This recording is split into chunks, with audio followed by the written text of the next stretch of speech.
The first thing Marinette woke up to was Annalise's ocean blue eyes staring at her. Marinette screamed and fell off her bed in fear. Annalise. Mau Mau called. What did I say about doing that? Don't. That's right. Now get your ass ready for class. Annalise giggled and got ready for class. Mau Mau went over to Marinette and helped her up. Sorry, she loves new people, especially pretty girls like you. I see, thank you. Mau Mau nodded and handed Marinette her uniform. Get ready. Marinette looked at herself in the mirror. Her new school outfit was just plain. A basic wine red blazer with a matching skirt over a simple white button-up shirt. Marinette was unimpressed by the outfit, then an idea came to her head. If she was going to stay here, she might as well personalize her uniform. Where's that little bug of yours? Oh, Marinette. She's coming, Mau Mau said. Annalise giggled. She fucking around and finding out. This should be interesting. Marinette walked out her room, closing the door. She had added white flowers to her skirt and blazer. She made it down to the cafeteria. Marinette. Marinette turned to see Annalise waving her hands quickly. Over here. Marinette hesitated, but walked over to her. Sit, sit. Annalise exclaimed happily. Marinette did as she was told. Marinette, this is Carmelo Anubis. Or you can just call me Sugar, Carmelo said, holding out his hand. I'll call you Carmelo if that's fine, Marinette said, taking Carmelo's hand. He frowned. I see. He pulled away. So, Marinette, what are you here for? Oh, it's not important, Marinette said, trying to deflect. Carmelo placed his hands under his chin. Now, Marinette, you can't just say it's not important. If you don't tell what you're in for, the people around here are going to go crazy trying to find out, and they'll eat you alive when they do. There's a reason why there was an opening at the school. Marinette gulped. I tried to get a girl kicked out of my school by framing her for a crime. It didn't work out well. That's it, Annalise said, disappointed, whelp. We win some and we lose some. Marinette blinked in confusion at Annalise's words. The plan would have worked if the boy I was in love with didn't expose me. Now that's interesting, Carmelo said. Did you try to frame the girl for the boy? Mau Mau asked. Marinette nodded. Yes, she said, feeling familiar anger trickling back in. You see, this girl just moved here from Italy, and the boy I had a crush on became obsessed with her to a point his behavior started to change. He wasn't his usual happy self, he was completely different. He started to become aggressive and not wanting to hang out with us. Mau Mau looked at her friends, and they gave the same expression as hers. Marinette, have you thought that she might be threatening him to stay with her? Carmelo asked. No, she wants nothing to do with him. She wants nothing to do with him, and he still went after her. She wasn't doing this to just him, but everyone in my classroom. This made them more confused. Annalise hummed. If she was doing this to everyone, then there must be a reason to do. So, what do you mean? Marinette asked. Well, from my own experience, there was this girl who came to my school for a time. She was standoffish and didn't want to talk to anyone at first. People tried to talk to her and it didn't work until one day, out of the blue, she started talking to people, making them warm up to her. Then everyone started to do everything for her. And I do mean everything, carry her bags and do her homework. It was like she had everyone under her spell. Marinette blinked. Really? Annalise nodded. Yes. It seemed like this girl was doing all of this on purpose for a reason, maybe something bad. Marinette's mind went into overdrive. She left her friends in danger. Lila must have some horrible plan for them. Marinette de pension? Marinette looked up to see Madame M. I have your schedule ready for you. Marinette reached over to grab the schedule when Madame M grabbed her arm and pulled her up. What is this? The teacher hissed. Marinette tried to break free, but Madame M's grip only got tighter. I customized my school uniform, Marinette said sheepishly. Oh, dear. Looks like someone didn't read the rule book. The our rule book? Madam nodded. Yes, and one of the rules is that students are not allowed to customize their school uniform, a rule you've broken. Marinette eyes went wide. I didn't. What? What? You didn't know? How come you didn't know? I placed the rule book by your bed. What were you doing last evening? It seems like you don't know how to listen or read, so your punishment is to clean all of the girls' bathrooms after your classes today. What? Marinette screamed. Some of the students looked at her. That's ridiculous. You heard me, Madam said. Things work differently here, and when you commit an infraction, you pay for it and remember that you can't do it again. Now let's burn these clothes and give you new ones. And we better take whatever in your room away from you so you won't do this again. Madam laughed madly as she pulled Marinette away from the table. After a moment, Carmela looked at Annalise, who moved side to side. Oh, you're evil. Is this your plan? To manipulate her with what you had done? Annalise laughed. I love chaos, sugar. You have no idea how fun this will be for us. Just like the last person, we broke them down until they snapped. Carmelo chuckled and looked at Mau. So, did you take the rule book? Mau smiled and pulled it out of her bag. Have you modified it? Of course, sugar. This is going to be fun. Mau laughed darkly. The remaining students of Madame Bustier was confused to see a lady with short black hair, red glasses, and fair skin standing in front of them. Her pale green eyes looked around the room. Alex raised her hand. Yes, Mississippi Cubdle? Alex was shocked to see that this woman knew her name. Who are you and where's Madame Bustier? Interesting question.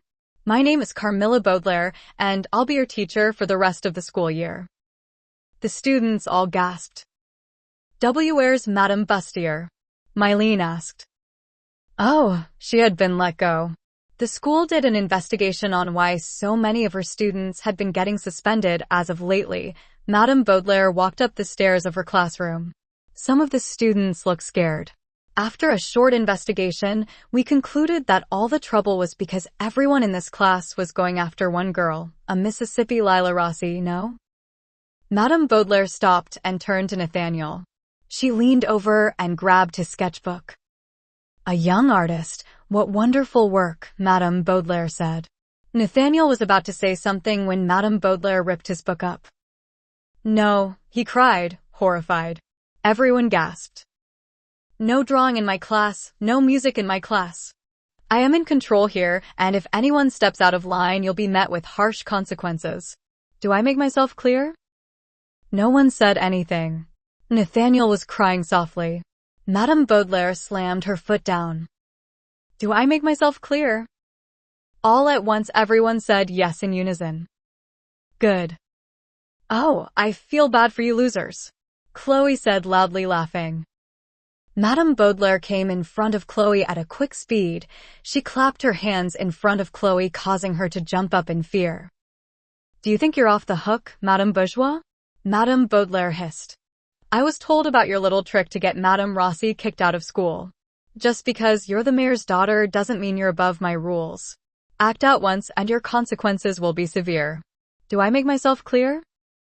Chloe looked at her and laughed. Yeah, right.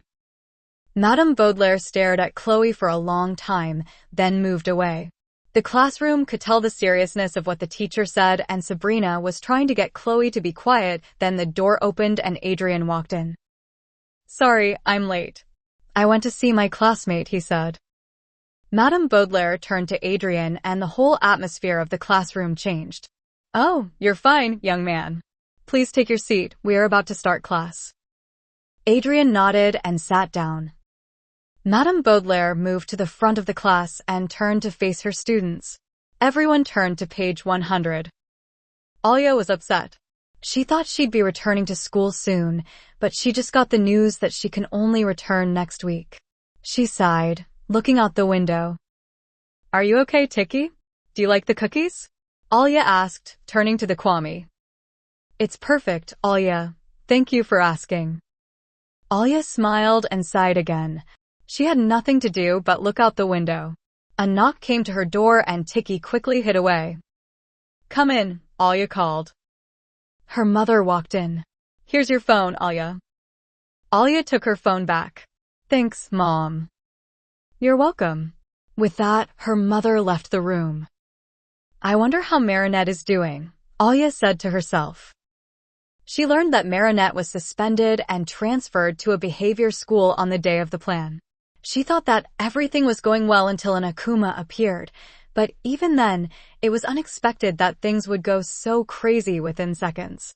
When the ladybugs cured everything and Paris settled down, Marlena got a call from Sabine asking for Alia to come over. Alia came over, ignorant of the disasters. She thought Lila had finally been vanquished and Marinetta was asking for her to come over to plan a everything's back to normal party. Instead, when she arrived at Marinette's house, she saw the cab and the packed bags and knew that everything had failed tragically. Marinette told Alia about the camera that was hidden in the room by Adrien and how it was his underhanded move that ruined everything. Alia was furious. Why would he do that? They were trying to save him. When both girls hugged their goodbyes, Marinette had handed her Tiki and made Alia promise to fill in Ladybug's shoes. She would be gone for 3 months. 3 months too long.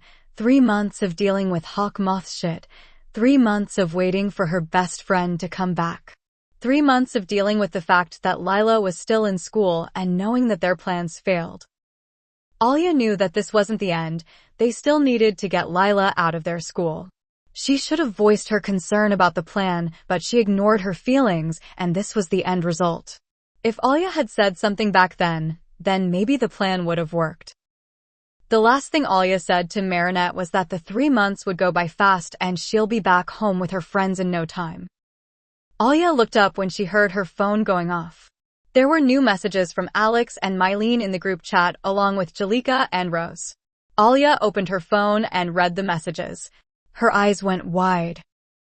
"And no, this can't be right," she cried. "Alia, please tell me this isn't true." "Alex, sorry, but it is. Madame Bustier was fired and replaced with this new bitchy-ass teacher. Mylene, she's horrible. She destroyed Nathaniel's sketchbook right in front of him." "Rose, that's horrible." "Jalika, but why did Madame Bustier get fired? What did she do?" "Alex, it was because of all of the suspensions in the class. Everyone kept getting suspended back to back. Do you realize how bad that looks for a teacher? They had to do an investigation to see what was going on, and they decided that she was the problem." "Alia, that's ridiculous. Madame Bustier didn't do anything. All that did was make us lose our favorite teacher." "Jalika, I wish we could go back in time and stop this, and stop Marinette. I don't know why she thought letting us on her plan would be a good idea." Alia looked at the text. Should she tell them why? No. Alia shook her head against it. Even though Marinette told her what happened between her and Adrien, she didn't want the others to know. Kim would have beaten Adrien up if he learned that Adrien had slapped her. How did everything go so wrong? Alia sighed and looked at her phone again. "Alex, when are you coming back to school?" "I thought it was today." "Alia, no. It was pushed back to next week. I was told that just when I was getting ready." "Alex, damn. Lucky you, I guess. We'll keep you updated on all the shit that is currently going on." "Alia, thank you. I have to go now. Later." "Mylene, bye Alia." "Jalika, bye." "Rose, bye. Love." Alia placed her phone down and sighed. "Hey, Tiki." Tiki looked at Alia. "Yes." "When do you and Marinette usually go out for patrol?" "We start our patrol around 7:30. Alia looked at her phone to check the time. 4:30. Can we start around 5:30? Tiki nodded. "Sure, it's up to you." Alia. Alia smiled. Everything will be okay, she thought. Scarabella landed on the rooftops of Paris, looking around to see if there was anything weird or abnormal around. So far, everything looked normal. She opened her yo-yo and scrolled through the contacts list, searching for Chat Noir's number. She had a strange feeling that Marinette hadn't told Chat Noir about the new ladybug. The phone rang for about a second before it was picked up. Chat Noir speaking. Scarabella raised an eyebrow. Chat Noir sounded different somehow. Hi, Chat Noir, I'm Scarabella and I'll be taking over as Ladybug for the next 3 months. She has to go out of town for a bit. Oh! The call hung up, which confused Scarabella. What the? She felt something whisked by her head. Yo-yo still in hand, Scarabella turned quickly, spinning the yo-yo to form a defensive shield. However, the attack was never meant for her. The gust of wind solidified until it was a circle of rippling opaque air fencing her in with her attacker. What is this? Scarabella demanded, shocked to see her opponent. An icy cold laugh emitted from him. My, that's new, he said. It was Chat Noir, but completely different. His hair was now brown, tied up in a high ponytail. His usual black suit boasted a gold sheen and his fingers were revealed by new gold fingerless gloves, his nails sharp and long. His tail had transformed from a belt to a big and fluffy appendage with golden stripes, moving as if it had a mind of its own. But what was the most strange and what stood out to Alya the most were his eyes. His slit pupils were still there, but no longer green. The right pupil was cyan and the other one a dark chartreuse. Scarabella couldn't find the words to describe what she was seeing. Now, I love attention as much as the next tomcat, but I only have one girl in mind for it, Chat Noir said with a low purr which sent shockwaves of fear through Scarabella. Who, Ladybug? Chat Noir laughed. No, I didn't do this for that red and black bitch. I did it for someone else. Although Scarabella was scared, she was also a reporter. Her mind immediately moved on to ways that she could capitalize on this new discovery for her lady blog. When she opened her mouth, she found herself asking blog questions. So, Chat Noir, how do you feel about me replacing Ladybug for a while? Chat Noir hummed. Aren't we meant to be patrolling, not chit-chatting? Yes. But I just want to know your thoughts, that's all. Well, I don't mind it at all. As long as she's gone, I'm good. I wish she would stay gone forever, Chat Noir said, throwing his hands up. Scarabella frowned. That's a little rude, she said. Well, rough shit. Let's get our work done so I can see my friends, Chat Noir said, leaving Scarabella behind. She stood there, not moving. Then, she shook her head and quickly followed. Lila laid on her side in bed, reading a book that her mother had brought her. Apollo laid next to her, sleeping soundly. A knock on the window caught her attention. She turned to see Chat Noir. But he looked different. She waved at him to come in, placing her book over Apollo as Chat Noir opened the window. You like the new look? Chat Noir asked. It looks good on you. Gold really goes with the black very well. Lila giggled. Do you have my classwork? Chat Noir nodded. Plag, claws in. Adrien appeared with his bag over his shoulder. He walked over and pulled out Lila's classwork and handed it to her. We have a new teacher. Oh, what's her name? Lila asked. She looked through her classwork. Madame Baudelaire, Adrien said. She seems really cool and quite nice too. Lila hummed, setting her homework down. Wow, can't wait to meet her. Adrien nodded. Yeah, you're going to love her. I better get going. I escaped from some modeling work and I have to get back before anyone notices I'm missing. He got up and kissed Lila's cheek. Bye. Plag, claw out. Chat Noir reappeared. He waved before leaving. Lila sighed and took her book off Apollo. He was still sleeping. Lila wanted to go back to reading, but her mind went to Adrien and his odd behavior. He seemed to remind Lila of someone she cared deeply for. It was odd, but also worrisome. Maybe I should talk to Kagami or Luca about this, Lila thought. She went back to reading but couldn't focus on the book. Marinette was miserable. She was forced to go around the entire school, cleaning up the many female bathrooms, just because she didn't read a rule book she couldn't find. She had a feeling that her roommates must have taken it, but she doesn't have proof of that. She made her way to the last bathroom and opened the door, walking in. "Oh, aren't you the new girl?" said a female voice. Marinette looked up to see 3 other female students, each of them looking at her with curiosity. Yeah, hi. My name is Marinette," Marinette said nervously. The group of girls looked at each other and then back to her. "I think she's one of Sugar's girls," said a girl with long black hair. "Oh, most definitely.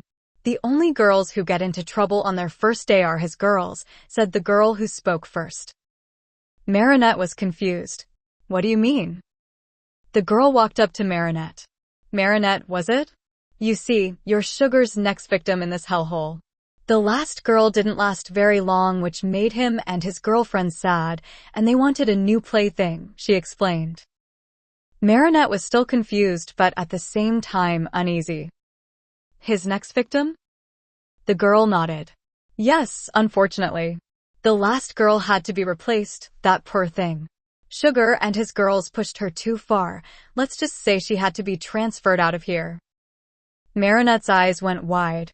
What does she mean, transfer out of here? Marinette was about to ask many questions when the door opened again and Mao Mao and Annalise walked in. "Is something going on?" Mao Mao asked.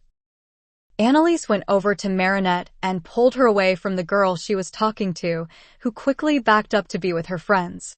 The girl with long black hair shifted to stand before a girl with brown hair braided into twin ponytails. Marinette noticed this. "Oh, nothing, Mao Mao. We were just welcoming the new girl here." Mao Mao narrowed her eyes. "Is my baby girl, Peggy, with you?" Annalise asked. She had this hunger in her eyes which made Marinette and the girls in front of her scared. "No, we haven't seen her around recently," said the girl with long black hair. "Oh, don't lie. She's small but not that small. Move aside." Mao Mao barked, but the girls didn't move. "Mao Mao, why don't you take Marinette with you? I'll take care of them," Annalise said cheerfully. "And let you have all the fun? No way." Hey, what's going on?" Marinette exclaimed. "Nothing to worry about, Mari Mari. We just want to talk to these girls real quick, that's all," Annalise exclaimed. "Why?" Marinette asked. Mao Mao turned to Marinette and handed her the rule book and pushed her out. "Nothing bad's gonna happen," she said. With that, Mao Mao slammed the door shut and Marinette could hear it locking. "Has anyone took you around the school yet?" asked a male voice. Marinette turned to see Carmelo standing by the bathroom with a book in hand, reading. "When I first got here, what's going on?" Marinette demanded. "Oh, nothing bad. The girls just want to talk to them, that's all. And that wasn't a real look around the school. That was just for show for the parents who abandoned you here," Carmelo said. There was a mocking undertone to his words that Marinette didn't like. "My parents didn't abandon me here. I'll be here for 3 months, then I'll be gone." Carmelo laughed. "That's what they all say." He stuffed his book back into his bag and turned to her. "Look, I'm just trying to be nice to you. I'm trying to be your first friend here by offering an olive branch. You really should take it." Marinette stared at him. "I'm not taking your damn olive branch. I know what you really do with new girls, and I don't want anything to do with you." Carmelo's face fell. "I see. Well, you don't really have a choice in the matter." "What? Mississippi detention?" Carmelo. Both of them turned to the voice to see Madame M right beside them, hands on her hips. "Why are you two still in the hallway? It's free time, go now." I was cleaning up the last bathroom when..." Carmelo quickly wrapped his arms around Marinette. "She's done. I was offering her a look around the school." Madame M stared at them and nodded. "Okay, Carmelo. Where are your friends?" Carmelo nodded his head towards the bathroom. Madame M sighed. "You two are free to go." Marinette was pulled away from the bathroom, futilely trying to voice her concerns to Madame M, who walked in the other direction. Gabriel sat in his chair in pain and annoyance. He almost had that girl, but she had something else up her sleeve. Gabriel wanted to yell in rage, but he didn't want to be in more pain. Natalie walked in holding books in her hands. She sighed at the sight of Gabriel. She put the books down and started leafing through them. "What did you find?" Gabriel asked. Natalie looked at him. "Well, the mark you received from Lila is called a hollow burner, according to these books. I was able to find them in my room from our travels with Emily. It's been so long ago. The books say that the mark would go away on its own in a few weeks, maybe a month." Gabriel slammed his hand into the chair. "I can't wait that long," he screamed and hissed in pain. Any movement invited a loathsome burning sensation. "Sir, I would recommend that you keep your anger low. The hollow burner is made to destroy a person from the inside out using their strong emotions as fuel. It could kill you, unless you get yourself under control." Gabriel groaned in annoyance. "So, I can't express myself?" Natalie nodded her head. "You can express any emotion if you want to suppress the effects of the hollow burner." Natalie looked at the book again with a frown. "Let me rephrase, you can't let the feeling of rage come at all." Gabriel bit his lip. He could feel this hollow burner smarting him from the inside. Out of the few outbursts he had, this one hurt the most. Taking deep breaths, he was able to calm himself for the most part. "Is there a way to speed up the healing process?" he asked, voice surprisingly calm. "There might be a way, but it's going to take time to translate the rest of this book. Give me about 3 days." Gabriel bit his lip again but nodded. Natalie got up and went over to Nuru, who was silent. He was facing the wall and hadn't moved since what happened. "How are you feeling, Nuru?" Natalie asked sweetly. "You humans are horrible beings," Nuru said softly. "What?" Natalie asked. "I said you humans are horrible beings," Nuru repeated with pure hatred. Natalie was taken aback by his tone. Nuru was normally meek and demure. "Silence, Nuru," Gabriel commanded. His command erased Nuru's mouth. Tears filled his eyes. He turned back to the wall and cried. Natalie moved away, looking worriedly at the Kwame. "I'm home," Adrian's voice called out from the lobby of the mansion. Natalie walked out of Gabriel's office to greet him. "Welcome back. How was school?" "It was good. I forgot to ask you, can my friends and I have a party this upcoming Friday?" Sure, Adrian. May I ask what's the special occasion?" "Nothing, just teenagers having fun," Adrian said cheerily. Natalie nodded, then she remembered something. "Adrian, your cousin is coming over soon." Adrian stopped walking up the stairs and looked down at Natalie. "My cousin?" Natalie nodded. "Yes, it's been years since the two of you saw each other. His name is Felix, do you remember?" Adrian nodded. "Okay, when is he coming?" "Tomorrow or Thursday, I believe. He and his mother will be going back to London on Monday." Adrian made a face but nodded all the same. "I'm going to get started on my homework now." Natalie nodded. She noted Adrian's odd reaction but didn't think much of it. Now that Natalie thought about it properly, Adrian looked different. Natalie shook her head. She can't think of that right now. She needed to help Gabriel heal. From the hours of research, she managed to brew on the cooling liquid which was able to stop the burning enough to save Gabriel and Nuru lives, but it wouldn't be enough to get rid of the hollow burner. She had to look more into it. Kagami looked at the ring on her hand for the longest time. It felt so weird to her, as if something was locked inside this ring and it wanted to be let out. Kagami doesn't know how or why she felt that. The more she looked at the ring, the more she wondered about it. Her phone started ringing. She picked it up to see it was Luca. Kagami answered the call. "Hello, Luca." "Hey, Kagami, I have a question." Kagami noticed that Luca's voice sounded uneasy, like he was afraid. "What's going on, Luca? Why do you sound so nervous?" Luca chuckled. "Do I sound that worried?" "Not worried, you sounded scared. What's going on?" It took Luca a moment before he spoke. "Do you ever have a feeling that you're being watched?" No? Why do you ask?" There was another silence. "Ever since we spoke to the other Lila," Luca finally said. I've been having this feeling of eyes on me. No, I'm not getting that feeling. Do you think that other Lila is watching you, or? No, it's not her, it's something else. I sense sadness and anger. It's something, but it's not her. Kagami was confused.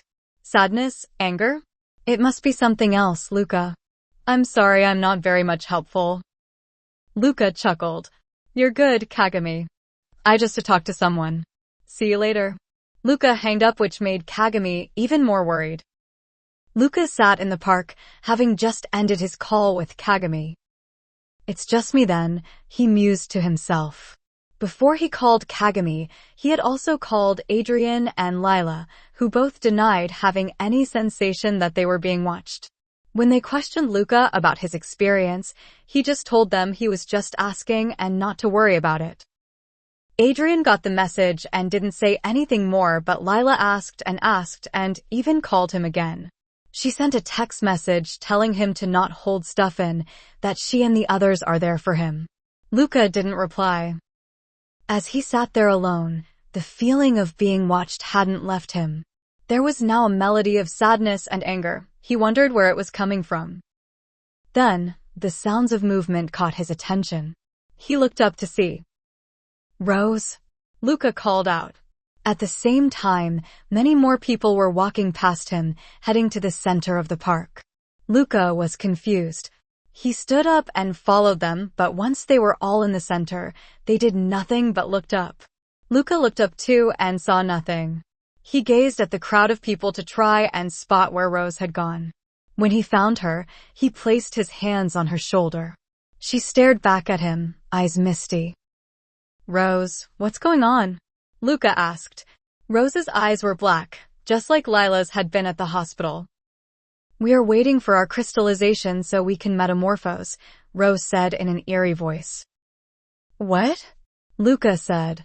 He felt the ground shaking beneath him. She's here, Rose said. She looked back up and Luca followed her eyes, feeling fear, when the sky ripped open and a being crawled out of it. It had 6 long arms and was missing its lower face. Its full glory was not visible until it twisted itself fully from the sky. A feminine-looking being with twin buns. Her eyes were closed, black tears stretching down the length of its torso. A big blue heart decorated her chest, dark blue coloring her body beneath her heart. For out of her 6 limbs moved, grabbing people, doing something to them before placing them back into the crowd. Its 2 eyes opened, looking around the crowd as if searching for someone. Rose, we have to leave. Luca pulled at Rose, but she didn't move. What's this? A feminine voice rang in Luca's ears.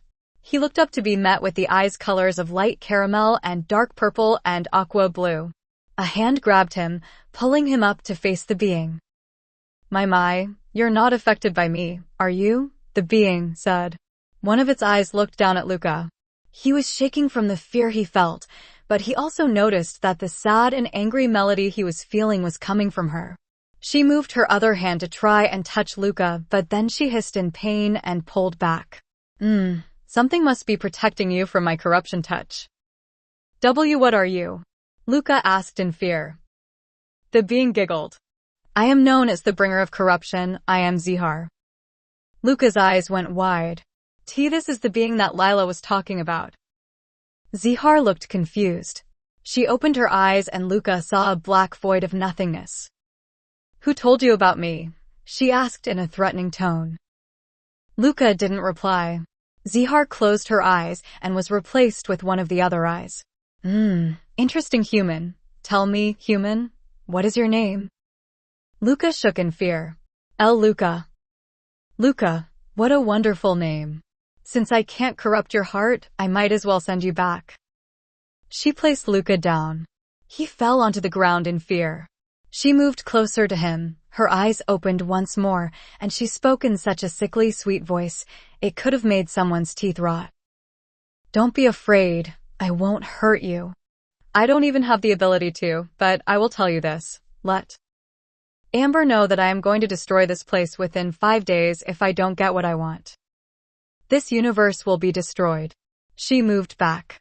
Goodbye, Luca. The ground underneath Luca started to shake, and the crowd of people started to scream. All of them were turning into black chrysalises and were being pulled down into the ground one by one. Rose! Luca turned to his head to see Rose being crystallized and pulled down to the ground. The emotions he felt was indescribable as he watched his sister's girlfriend being pulled down into the ground with many others. He could feel his whole body just shut down from the shock, and he passed out. Marinette pressed herself against the wall. She was able to get away from Carmelo and hide herself, but something was hurting her. Her heart was beating fast, so fast it felt like it was trying to break out. She could feel the anger and sadness she had.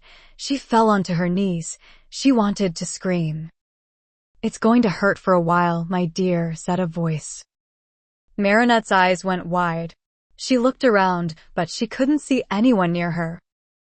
"Let the corruption hold your heart. Let it hold the love for the boy that was stolen from you. Let it consume you." Marinette's eyes turned black, black tears falling from her eyes. Her anger and sadness turned into pure sorrow and rage. Marinette screamed as her held body was covered in black butterflies. A figure watched this happen and chuckled darkly. The black butterflies soon disappeared. Marinette fell onto the ground unconscious, and the figure left. Luca woke up an hour later, still at the park. "Oh my God, he's awake," said a worried woman. "What?" Luca looked around to see a group of people around him. Luca shot up and looked around the group of people. Were they being pulled into the ground? What was going on? "Luca, are you okay? Do you need to go to the hospital?" Rose's voice rang. Luca looked at her. She was still herself, no black eyes. Her ocean blue eyes looked into Luca's snake-like eyes. He opened and closed his mouth and shook his head. "Let me help you home," Rose suggested. Luca nodded. Rose helped him up, and they walked out of the group of people. As they walked, Luca's mind was going over what happened. Was what he saw real, or was he hallucinating? Luca looked over to Rose, who was looking at him. "If you see Lila, tell her I'm sorry for what me and Jalika did to her," Rose said. Luca looked at her and nodded. "We don't have any excuse for what we did. We were just trying to save Adrian from her so we can have our class back to normal. But I feel like we were going backwards. We should have been saving Lila instead. Adrian, his behavior around her wasn't good. It was so unhealthy. Even when she tried to push him away, he just came back to her. We tried to get Adrian to move to a different class, and that didn't work, so Marinette came up with the plan to kick her out of school, but you already knew that." Luca nodded again. "What you two did was horrible. Everyone in that class was horrible. But we didn't mean anything by it," Rose said eagerly. "We were trying to be nice to her, but she didn't take our offer of friendship." "Didn't mean anything by it?" Luca pulled away from Rose and stared at her. She backed away like a scared little puppy. "Look, I don't go to your class, so I don't know what happened. I offered to help out so you could understand Lila better, but I didn't think you, Marinette, my sister, that your whole damn class would lose your minds trying to get rid of one girl. And for what? Because Marinette was jealous she couldn't have Adrian." Rose took a deep breath. "When Lila came to our school, she was mean to Adrian. Then she got Chloe akumatized. We tried to invite her to a sleepover, which she refused. Then Sabrina got akumatized. Then at the boat party, she did something to you. Look, I don't know what to say. I just felt like this isn't how it was supposed to go. Everything went out of order somehow. Nothing is right. Nothing is correct. It's like the day Lila came. Our lives all gore rewritten somehow." Luca stared at her for the longest time, but he shook his head. "I can't walk home myself, Rose. Goodbye." Luca left an emotionally troubled Rose behind. He knew what Rose was talking about. He and Kagami once remarked about it once before, and with the other Lila confirming her suspicions, and Zihar had asked Luca to pass on a message to someone named Amber, and saying that the universe will be destroyed in 5 days. Oh no! Luca quickly ran into the directions of the hospital. He had to talk to Layla now. Lila sat on her bed reading. Apollo watched her. Suddenly, Apollo turned to the door, which Lila noticed. "Polly, you owe." The door slammed open, which caused Lila to jump. Luca, she screamed. Luca was out of breath, coughing up a storm. Young man, you shouldn't dash. A nurse came behind him, grabbing him by his arm and trying to pull him out of the room. No, wait, stop. Lila screamed. The nurse looked at her. He's fine here, please let him rest. He probably wants to tell me something important. Please leave the room, Lila said firmly. The nurse hesitated but let go of Luca's arm. You have an hour to talk. Visiting hours were over hours ago, but I'll let you stay. The nurse left the room, closing the door behind her. She stood for a while before leaving. The sound of her footsteps could be heard walking down to the hall. After a moment, Lila looked at Luca. Are you Odash? Layla, we are some real deep shit. Luca exclaimed. He quickly moved to her, grabbing her arms. Lila's eyes went wide. How did you know my? I'll explain everything to you when you explain everything to me. I'm calling Kagami so she can hear this too. Layla stared at Luca for a long moment. She nodded her head. Luca pulled out his phone and called Kagami. Kagami speaking. Luca, you okay? I'm fine. I have Layla here, I'm putting you on speaker. Luca did what he said. Kagami, can you hear me? He asked. Yes. Luca sat down in the chair and opened his mouth, but his eyes laid on Apollo, who looked up at him with an unreadable expression. Layla looked at Apollo and at Luca. I'll explain him too. Luca nodded. He took a second, but Layla spoke first. What do you want to know? Adrian, you've gotten so big, Amelie exclaimed, hugging her nephew. I'm happy to see you too, Aunt Amelie, Adrian said, hugging her back. You got here early?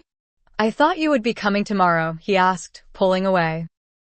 Oh, yes, but aren't we lucky? We got here much faster than we thought. Amelie looked around. And where's Gabriel? He's coming soon, Natalie said. Oh, I sure hope so because we have a lot to talk about. I hope it's not about my ring. Gabriel's voice rang as he walked out of his office and made his way over to Amelie. Oh, yes, it is about the rings. They are heirlooms, you know. They've been in our family for a long, long time. I was hoping if you could. Gabriel took a deep breath and sighed. No, they're the only things I have to remember my wife by. I am not giving it back. Amelie bit her lip and a small twitch appeared on her face. It wasn't noticeable to Gabriel, but it was noticeable to Adrian, who hummed. Where's Felix? Adrian asked. Oh, yes. Fifi, come on in, sweetheart, Amelie called. Adrian watched as a boy who looked just like him walked in. Adrian kept a straight face. Felix looked Adrian up and down. You have gotten taller than the last time I saw you. Yeah, you know, growth spurt. Felix nodded. Why don't you boys go upstairs and catch up? Amelie suggested. Both boys nodded and walked up the stairs. Amelie's eyes turned to Gabriel. Natalie watched her carefully. How dare you, Gabriel, keeping a ring for me? Emily was my family first. She was never yours to begin with. Now, I am being held hostage by you-know-who for the rings back. Gabriel looked at her and didn't make any expression. I am not scared of Tomo. Just because you and her family made an agreement years ago before I or you were born doesn't mean anything to me. Not her. I don't give a damn about her. Her family upheld their end of the deal years ago, and that ring belongs to us now. Gabriel, I'm surprised you forgot her and her name. Natalie watched in confusion. She had no idea what they were talking about. Let's talk in private, Amelie. Natalie, wait outside of the door. But, sir. Gabriel snapped his finger and Natalie nodded. Both Gabriel and Amelie walked into his office. Natalie stood in front of the door. Felix looked around Adrian's room. It was a bit messy, which confused Felix because he knew Adrian was a neat person. Adrian sat on his bed, messing with his phone. Felix waited for Adrian to say something, anything, but nothing came. After a moment, he spoke first. So, how have you been doing? He asked. I'm good. You. Felix bit his lip and made a low growl. Hey, don't start shit. Adrian looked up from his phone. Felix was shocked by the words that came out of his mouth. I really don't have much to say, so look around. Read a book, talk my damn ear off, do whatever, I don't care.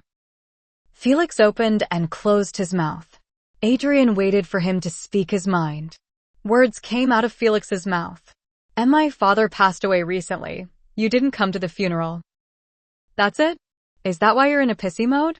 I didn't call or text you about your father passing, oh boo-hoo. Get real, I don't care about that man or your feelings. Felix had to do a double take on what he heard. How dare. Shut the hell up, Felix, we have nothing to talk about and I know you're up to something. So, sit somewhere until you and your mother can head back to your hotel room. Adrian went back to his phone. Felix stood there for a long time, not sure what to say or do. He felt so heartbroken by his cousin's words. The Adrian he remembered would never say things like that to him, not ever in his life. Felix moved to the couch and turned on the TV to see what was on. His eyes drifted to Adrian's desk to see a picture of Adrian and a girl with reddish-brown hair. She was so beautiful, she made Felix's face turn a light pink. He picked the photo up, looking at it. Adrian, who's this? He asked. Put it down, Felix. That's my beloved Lila. Why do you ask? Felix put the photo down. Nothing, I was just curious. Luca sat there for a while, taking in all of the information that had been given him and Kagami. Layla was in a similar state. Luca had asked Layla to explain everything from the very beginning, which she did.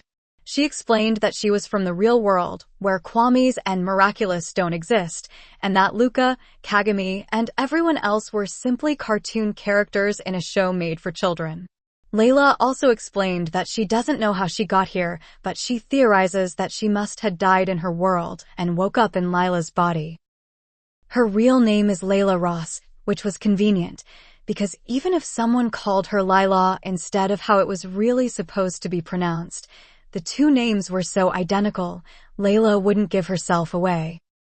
Lila explained that her original plan was to stay in the shadows and not let anyone notice her, but it didn't work well because once Adrian started to take an interest in her, then Marinette did too, and then Hawk Moth. She also explained that she knows who Ladybug, Chat Noir, and Hawk Moth are. Kagami gasped while Luca shook his head in disbelief when he learned that it was Marinette, Adrian, and Gabriel, Adrian's father, behind the masks all this time. Lila Rossi, the character who Layla took over, was meant to be the villain. A liar who manipulated everyone around her, and who Marinette would probably have fallen victim to too, if Lila hadn't lied about being friends with Ladybug. It caused a domino effect resulting in an akumatized villain named Valpina, who come to creation because Lila lied to Adrian about owning a fox Miraculous who belonged to an heroic ancestor. The altercation ignited Lila's hate for Ladybug and then Marinette. Layla continued to her explanation up to season 5 of the show, where Lila was able to get her hands on the butterfly Miraculous, and it was all Marinette's fault because she let her guard down, allowing Gabriel to get his hands on both the Black Cat and the Ladybug Miraculous, where he was able to make his wish of reviving his dead wife. Adrian never knew his father was a villain, and Ladybug lied to everyone in Paris, making them believe that Gabriel sacrificed himself to save Paris. Layla also explained who Apollo is and where he came from, that he was born from the life force of a bee Kwami named Pollen. After she was done, Luca and Kagami were at a loss of words. Then, Luca began to explain his side of the story. He told her about Lucius and everything they did. Layla's face was expressionless hearing this. Luca told her about his meeting with Zihar and the message she had for someone named Amber. Layla made a face which confirmed Luca's suspicions that Layla knew who Amber was. After he was done, they sat there in silence. It's hard to believe this, Kagami's voice rang. All of this, we're not real, we're a cartoon. Yes, I'm sorry for this, all of this. You don't have to apologize, Layla. It's a lot. They went silent again. Oh God, Lucius. Layla said. She covered her mouth and cried. So you and Lucius are a pair? Luca asked. Layla nodded. Why yes, he's actually my boyfriend. Are you sure? Kagami asked. Layla was taken aback by her tone. Why yes, he's my boyfriend. We've been dating since the 10th grade. Luca bit his lip. See, could you tell us about his personality? We've seen a little bit of it though, Adrian. Layla nodded. It makes sense that some of his weird personality changes are due to Lucius' influence. Layla sighed and looked at Luca. Lucius, his personality is complicated. We've known each other since we were young, but never really talked properly until the 9th grade. I was forced to be with him due to my past behavior. Are you talking about the day you? Layla nodded. He was so annoying. I couldn't get him to leave me alone. No matter how much I tried, he just wouldn't let me be. It got to the point where I just started to break down and I just let him in. He would tell me something and I would give my input on it, but he would push on it until I agreed. Over time, I just accepted him. I do push back once in a while and he would get upset about it, but that was it.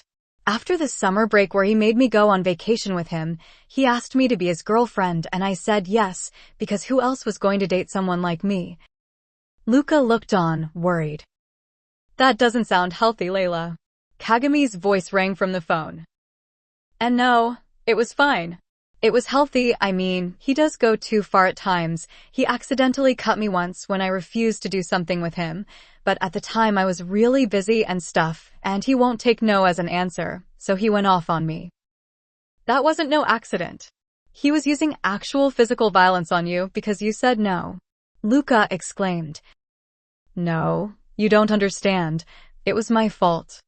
I just got too busy for him. He always has horrible anger issues. I mean, I had them too, but I keep them under wrap. I couldn't deal with him when he got angry, but he always apologized to me afterwards, and he shouldn't have to because I should be the one apologizing to him. Layla, can't you see how unhealthy that is? Kagami yelled over the phone. Look, it's fine. Yes, he scares me sometimes, but he never means anything by it. He loves me. I don't know how I got here or how he got here. He keeps saying that he can't live without me, that he would rather die than be apart from me. Layla held her head. A painful headache was clouding her mind, the smell of smoke and burning. Mama, lie down and sleep, please. Apollo's voice came to Layla. She turned to him. Luca looked worried. What? Apollo hugged her arm. Layla looked around and she nodded and laid down. Sleep. Apollo moved his hand on her head, slowly. Layla closed her eyes and went to sleep. Apollo looked at Luca. Do you wish to speak with Amber? He asked. Luca nodded. He looked at his phone. Kagami, you still here? Yes, Luca, I'm still here. Luca looked at Apollo, who nodded. You can't talk to Amber at this moment in time, but you can talk to Grandma Kokoro. She would tell Amber what's happening. Luca smiled. Thank you, Apollo. Apollo smiled. You're welcome, Uncle Luca. Apollo closed his eyes and made a little sound. It was a mixture of bees humming and the noise of a calm hummingbird. Luca watched as a small hole appeared in the air. Apollo? Why are you? Kokoro's eyes stared through the hole and landed on Luca. Luca, what a wonderful pleasure to meet you. Do you need something, or do you want to tell me something? Luca nodded. Kokoro smiled. Voice your worries, child. Luca nodded once again and started talking.